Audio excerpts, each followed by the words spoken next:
in Westminster, and the battle of the deputies today. Sam, what are you expecting?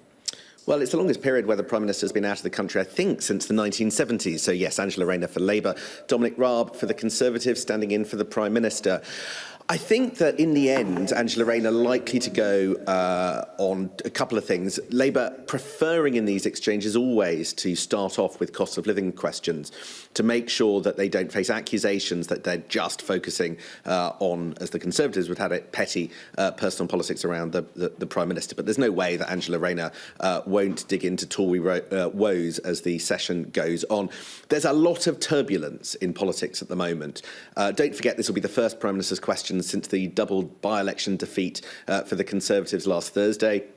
If you remember, they lost the Tiverton and Honiton by-election. That went to the Liberal Democrats. Huge majority of the Tories overturned by the Lib Dems, Richard Ford there. They also lost the Wakefield by-election to the Labour Party. A slightly narrower win for Labour there, but nevertheless two bad results that would put people like Theresa Villiers' seat very much in doubt if there was anything like those kinds of swings at a general election. It has caused a bit more jitters in the Conservative Party, but there's been so much else on the agenda. There haven't been moments where that's really been reflected in Parliament or elsewhere. Some of the things that have been sort of dominating MPs' lives this week include the Northern Ireland Protocol Bill, that attempt to roll back parts of the Brexit deal that Boris Johnson agreed to remove some of those checks on goods going from Great Britain to Northern Ireland. That's upset many in the EU.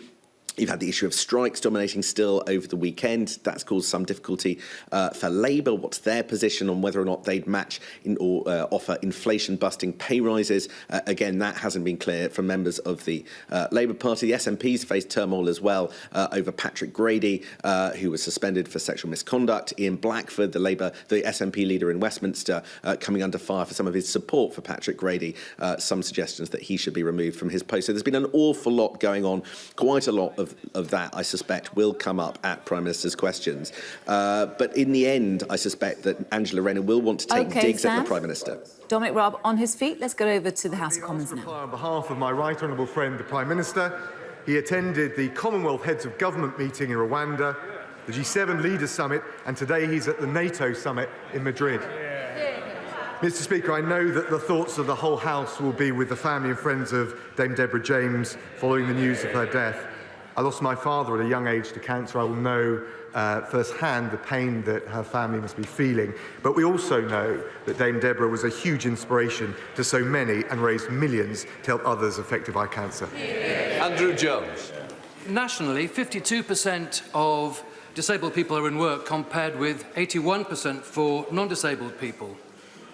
Disability Action Yorkshire, which is a charity based in Harrogate, works to close that gap, and they have highlighted the success of the Access to Work scheme.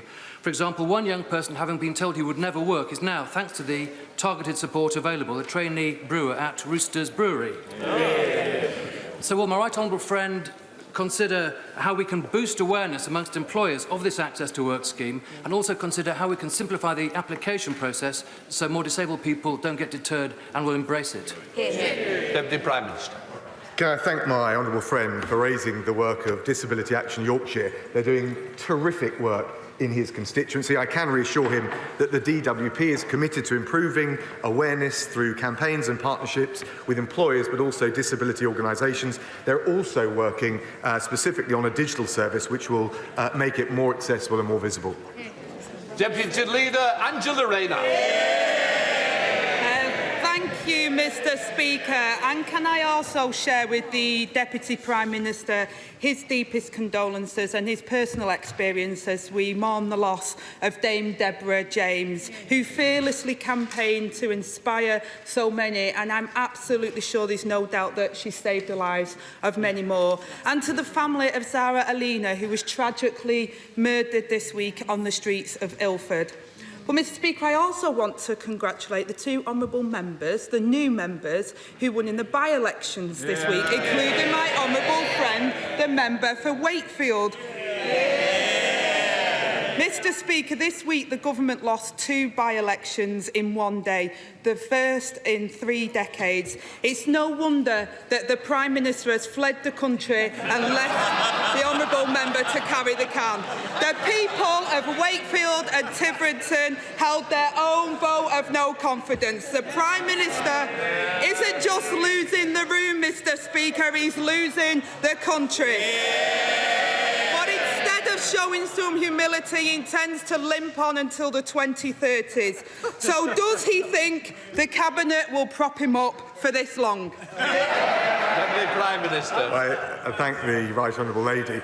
I gently point out to her that we want this Prime Minister to go on a lot longer than she wants the leader of the Labour Party to go on.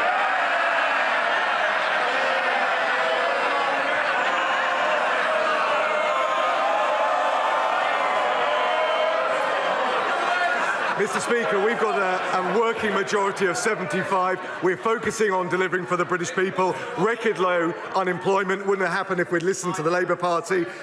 More policing, tougher sentencing in force this week. Police, courts, Crime and Sentencing Act.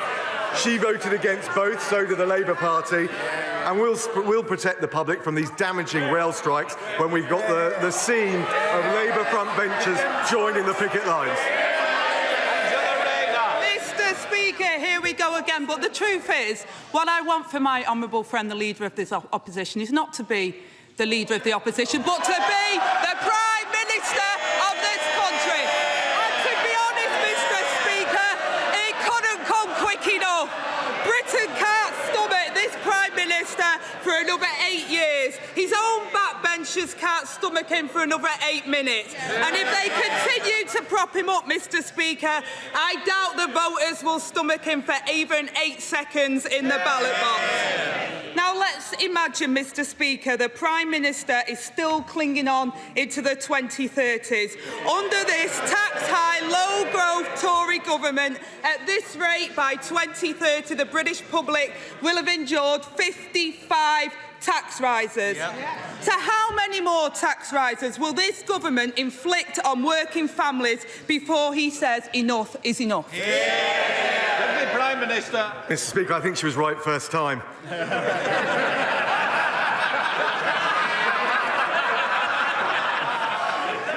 Mr Speaker, I'll tell you what we're doing. Near record levels of youth unemployment, 3.8% unemployment. We're cutting taxes next month on national insurance, £330 million. We're delivering for families through the difficult times of the cost of living. What about the Labour Party? We heard yesterday what their plan is. Their plan is no plan. The leader of the Labour Party said he's wiping the slate clean. He's starting from scratch. He's only been in the job 2 years. Sir Tony Blair, who's actually got some experience of winning elections, says there's a gaping hole in Labour's policy offer, and all the while there's a smile creeping over her face. All the while she's revelling in it. We're getting on with serving the people of this country. She's just playing political games. Angela Rayner. Well, Mr Speaker, I'd revel in the opportunity for the people of this country to have more than just by-elections to see what they think of this government opposite. Call a general election and see where the people are, Mr Speaker. And this is a man who once said high levels of government taxation was hurting UK competitiveness. Now he's backing the Prime Minister who wants to put taxes up 15 times. At this rate, Mr Speaker, working people will be paying £500 billion more in tax by 2030. Yeah. How high does he think the burden on working people should get before he says enough is enough? Deputy Prime Minister. We're the ones helping working people with a tax cut of £330, with the support for those on the lowest incomes, with the £650 support for 8 million on the lowest incomes, and with, frankly, the record level of investment coming into this country, from the £1 billion by Moderna for vaccines to the highest level tech investment in Europe, according to Atomico. We are the ones with a plan for low unemployment, a high wage, a high skill economy. At Labour, it's back to year zero. Angela Rayner. Mr Speaker, if he tends to emphasise with those struggling with the Tory cost of living crisis, when it was he himself who once said that food bank users are not in poverty but simply have a cash flow problem. The honourable member doesn't. He spent over £1 million in 9 months on private jets. It shows how out of touch this government is, Mr. Speaker. But at this rate, by 2030, 1 million more people will be using food banks. How many more working people will be pushed into poverty by his Prime Minister before he says enough is enough? I tell you, if the Labour Party, if the Right Honourable Lady wants to help working people, they should be clear in standing up against these militant, reckless strikes by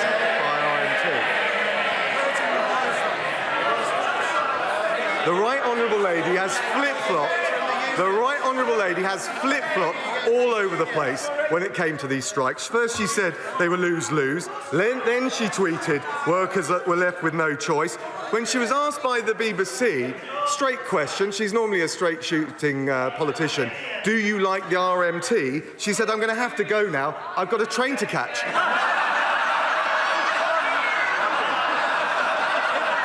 She talks about working people. She talks about working people. Where was the Right Honourable Lady when the comrades were on the picket line last Thursday? Where was she when the Labour front bench were joining them rather than standing up for the public? She was at the Glyndebourne Music Festival, sipping champagne, listening to opera.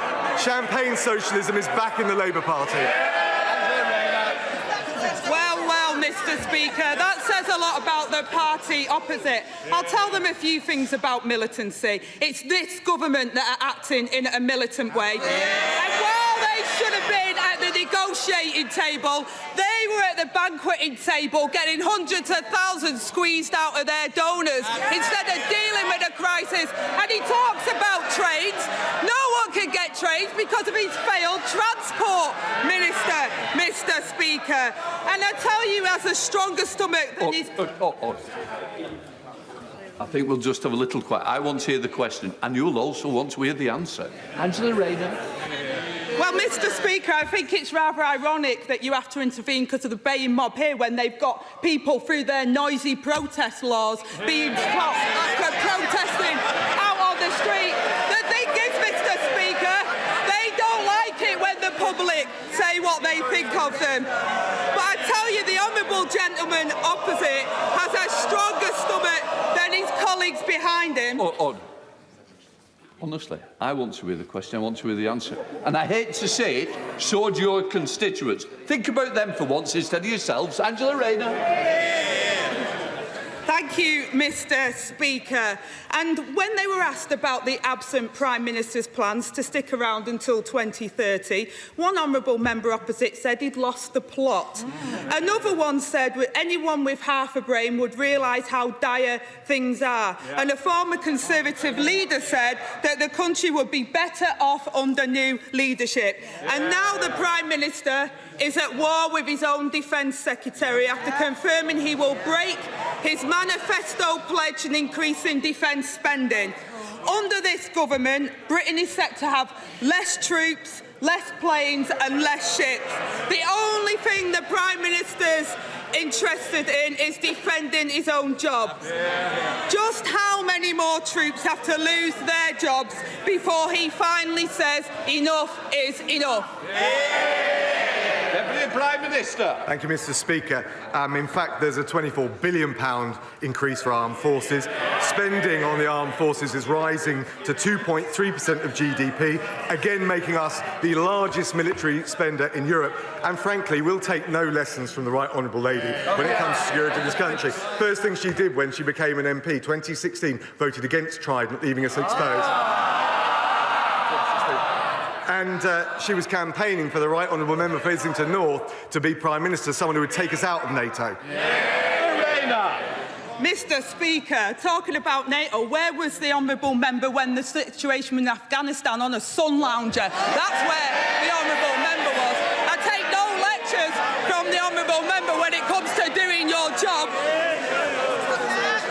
The Prime Minister said he felt no shame over the by-election defeats. He said his government have been quite exceptional. Well, I agree that they've been exceptional, all right. An exceptional record on stagnant wages, rising poverty and broken promises. And the Prime Minister wants to drag this out until 2030. And how much more can he stomach before he finds the guts, Mr. Speaker? How many more tax rises? How many more families drove into poverty? And how many manifesto pledges broken? I hope for the sake of the British public, Mr. Speaker, that we never find out. And when will the Deputy Prime Minister finally grow a backbone and tell the Prime Minister the game is up?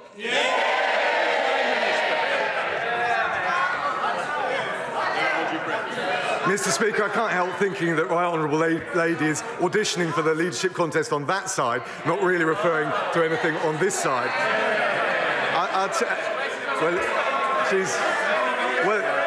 She's got the support of the honourable member. Look, I'll tell you what we're doing. We're putting in place the policies to grow our economy, to help... Mr Murray, we've had a good questions already for Scotland. It's not continued. It's not your debate. Come on. Mr. Speaker, he was just announcing his support for the Right Honourable Lady in the forthcoming... We're putting in place the economic plan to help people with the cost of living.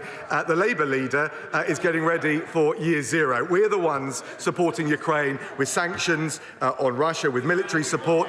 The Honourable Lady voted to abolish Trident. We're the ones making the streets safer, more police and tougher sentencing under the Police Crime Sentencing Act in force this week. She voted against both. They got no plan. They're not fit to govern, Mr. Speaker.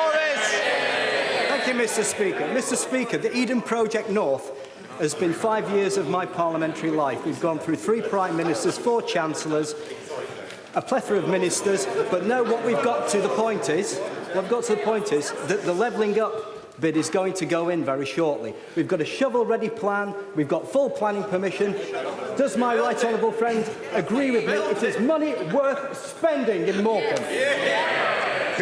Mr. Speaker, my honourable friend, there is no greater and more tenacious campaigner than the honourable member for his constituents. He'll know, I can't discuss the details of any specific bids, but the next round of funding allocations will be announced in the autumn, so we won't have to wait too much longer. Leader of the SNP, Ian Blackford. Thank you, Mr. Speaker. And can I associate myself with the remarks of the Deputy Prime Minister and the Deputy Leader of the Labour Party at the sad death of Dame Deborah James. Our thoughts and prayers are with her family at this trying time, and we thank her for all that she has done to raise money for anti-cancer. Mr. Speaker, Scotland's First Minister has set the date and started the campaign. Our nation will have its independence referendum on the 19th of October 2023. The reality is Scotland has already paid the price for not being independent. Westminster governments we did not vote for, imposing policies we don't support. Breaking international law, dragging Scotland through a damaging Brexit we didn't vote for, and delivering deep austerity cuts. Contrast that with our European neighbours, who have greater income equality, lower poverty rates and higher productivity. Mr. Speaker, why not Scotland? In the weeks and months ahead, we will make the positive case for independence. Will the opposition, if they can, make the case for continued Westminster rule? Deputy Prime Minister. Can I thank the honourable gentleman? It's always good to see him in his place. No, genuinely, it's good to see him in his place. It's not the right time for another referendum, given the challenges that we face as one united kingdom. And I think, and he referred to some of the challenges in Scotland, but I think actually the people of Scotland want their 2 governments to work together, and we are keen, willing, enthusiastic to do so. Ian Blackford. There is no case for the union, as we've just heard from the Deputy Prime Minister, because, Mr. Speaker, the harsh reality is that the Tories might fear democratic debate, but they don't have the right to block Scottish democracy. As the late Canon Kenyon Wright said, what if the other voice we all know so well responds by saying, "We say no, we are the state"? His answer, well, we say yes, and we are the people. Just last year, the member for Murray the leader of the Scottish Conservatives, no less, put it in his own words. A vote for the Scottish National Party is another vote for an independence referendum. Well, you won't often hear me say this, but I agree with him, and so do the Scottish people. Scottish democracy will not be a prisoner of any Prime Minister in this place. So why is the UK government scared of democracy? Or is it simply that they have run out of ideas to defend the failing Westminster system? Deputy Prime Minister. Thank the honourable gentleman. I think he's rather airbrushing history with that long soliloquy. But look, he mentioned the problems that Scotland faces. Huge tax burden imposed by the SNP. Scotland's record on science and maths under the international PISA rankings are now have dropped below England and Wales, and the SNP have presided over the worst drug death rate in Europe, the highest since records began. I think the people of Scotland expect their government in Holyrood and in Westminster to work together to tackle the issues facing them in their day-to-day lives. That's what we're doing. Peter Alders. Thank you very much, Mr. Deputy Speaker. There are great opportunities. Mr. Speaker.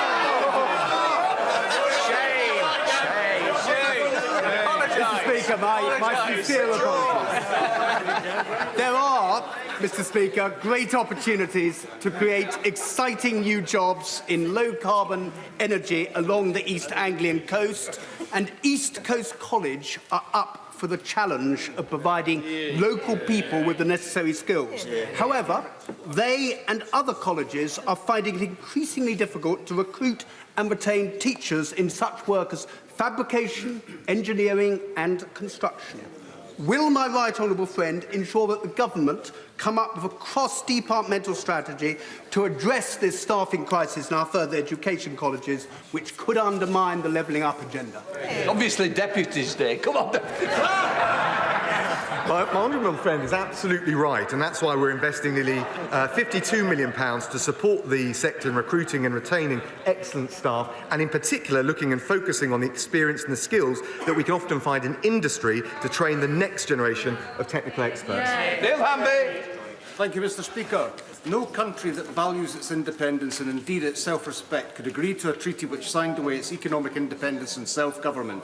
Ultimately, membership of any union that involves pooling of sovereignty can only be sustained with the consent of the people. Yes. Does the Deputy Prime Minister agree with the Prime Minister and his predecessor? Yes or no? Yeah. Deputy Prime Minister. I just say to the honourable gentleman, that's why we had the referendum in, a few years ago. The people of Scotland spoken, and we think it's not the right time to be relitigating this issue. John Burren. Thank you, Mr. Speaker. Speaking with Lord Ahmed yesterday, I thank the government for now listening and allowing high-risk British Council contractors still in Afghanistan to be processed immediately upon their application to the Citizen Resettlement Scheme and not having to wait a further 2 months until the application window closes. With taxation at a 40-year high, when will the government be bolder in cutting taxes, given all the evidence the world over shows that lower taxes increases prosperity, raises living standards, and better enables the government to help the less fortunate, even if such a policy means cutting spending such as HS2? My honourable friend makes an important point about driving growth in the economy, and that's why we're cutting taxes with the 130% super deduction for capital investment. That will not just create good jobs, but well-paid jobs and better paid jobs by boosting productivity. That's why we're increasing the employment allowance, which represents a tax cut of £1,000 for 500,000 small businesses. That's why we've provided business rate relief of £7 billion over the next 5 years. And of course, we're cutting national insurance just next month, worth £330 for a typical employee. Patricia Gibbs. Thank you, Mr. Speaker. As Tory MSP Murdo Fraser points out, Scotland has a third of Britain's landmass, half its territorial waters, over 60% of UK fishing zones, 98% of oil reserves, 63% of natural gas, a quarter of Europe's offshore wind resources and 90% of the UK's fresh water. Can the Deputy Prime Minister explain if his opposition to Scottish independence is because he fears the loss of these invaluable resources? Deputy Prime Minister. She's absolutely right in what she just said. There are huge assets right across Scotland, and that's why we think we're stronger together in delivering for the people of Scotland. Oliver Hill. Mr. Speaker, the Deputy Prime Minister will be aware that in North East Hertfordshire we have some of the best farmland in the country. And at a time when there are concerns about food production, food security, at a time when the government is considering rural land use, isn't it time to ensure that our productive farmland isn't covered in solar plants and that they are positioned rather on brownfield sites, on buildings and on low-grade agricultural land? Deputy Prime Minister. I think he makes a powerful point, and our 2023 land use framework will set out our priorities for land use across the country, and he's right that we've got to protect the most versatile agricultural land, and any plans for ground-mounted solar installations will have to take that very point into account. His point is well made. Rosie Duffy.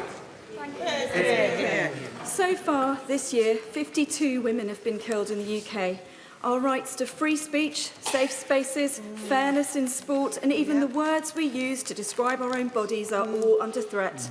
Will the Deputy Prime Minister send a clear signal, as some of his Cabinet colleagues have done this week, that Britain respects the rights of women? And will he accept the cross-party amendment to his forthcoming Bill of Rights, which enshrines a woman's right to choose in law? Deputy Prime Minister. Can I thank the Honourable Lady for her question? Can I also just say at the outset what huge respect I personally have for her with the way she stood up for women's rights and frankly the appalling harassment, trolling and bullying that she's faced. The position, as she knows, is settled in UK law in relation to abortion. It's decided by honourable members across this House. It's an issue of conscience. I don't think there is a strong case for change. What I wouldn't want to do is find ourselves with the greatest respect in the US position where this is being litigated through the courts rather than settled, as it is now settled, by honourable members in this House. Bob. Thank you, Mr. Speaker. In February 2019, this House passed my excellent Civil Partnerships, Marriages and Deaths Registration, etc. Act, mandating government to extend civil partnerships to opposite-sex couples, enabling marriage records to include mothers' details, and requiring the Justice Secretary to produce a report empowering coroners to investigate stillbirths. The first two have come into force very successfully, but 2.5 years on, despite further shocking revelations about deaths of babies at several hospitals, no report has yet been published, nor regulations to give coroners the powers they need. Why not? Can I thank my honourable friend? He's absolutely right to raise this, and of course stillbirth is an appalling tragedy which has the most devastating impact on families across the country. He's right, the MOJ, the DHSC have jointly consulted on proposals to provide coroners with new powers in this regard. I have looked at this personally. We will be publishing the government's response to the consultation very shortly. Thank you, Mr. Speaker. Threatened, terrified, alone. This was how survivors of sexual violence told me they felt when they were pressured into signing non-disclosure agreements and gagging clauses by their universities. No victim of sexual assault or harassment should ever be coerced into silence by the very institutions who are meant to protect them. Not at university, not at work, not anywhere. So will the government back my bill to ban the use of NDAs in cases of sexual harassment, bullying and misconduct? And will the Deputy Prime Minister consider meeting with me in his role as Justice Secretary to discuss how we'll put a stop to this deplorable practice once and for all? Deputy Prime Minister. Can I just say to the Honourable Lady, I'll look very carefully at any particular proposals she has. We've got to do everything we can to protect women and girls in this country, and also, frankly, to make them feel more confident in the justice system. That's why I'm relieved, but restless to go further, but relieved that the volume of rape convictions in the last year alone is up by 2/3. And of course, in the Police Courts Sentencing and Crime Act in force this week, we have taken extra measures, for example, by extending the time limit for reporting domestic abuse and also criminalising taking photos of a mother breastfeeding without consent. And I'll certainly look at the proposals that she's raised with me. Daniel Kaczynski. Thank you, Mr. Speaker. We are investing nearly £190 billion this year into the NHS, and yet many of us see disturbing deficiencies within NHS management, no more so than in the Shrewsbury and Telford NHS Trust. 4 years ago, in 2018, my right honourable friend, the member for Ludlow, and I secured £312 million for a major A&E modernisation within our local hospital trust. 4 years on, construction has still not started. What message can the Deputy Prime Minister give to the people of Shrewsbury as to how government can intervene to break this gridlock and finally allow the £312 million we have secured to be utilised for the benefits of the people of Shropshire and Mid Wales? Well, my honourable friend is a doughty champion of his constituents, particularly on NHS services. The DHSC recently received the strategic outline case for the transformation of A&E services in Shrewsbury and Telford. It's still being processed, but I can tell him that the Trust is aiming to present the full business case in 2023, with construction starting in the same year. Liz Savile-Roberts. When he announced his Bill of Rights last week, the Deputy Prime Minister said it will strengthen our UK tradition of freedom. Freedom, shameless, from a government whose contempt for the rule of law and devolution can be judged in equal measure. They're scrapping Welsh law against our will, denying Scotland the right to choose their own future. That isn't freedom. Will he prove me wrong? Will he prove me wrong by enshrining self-determination in his Bill of Rights? Can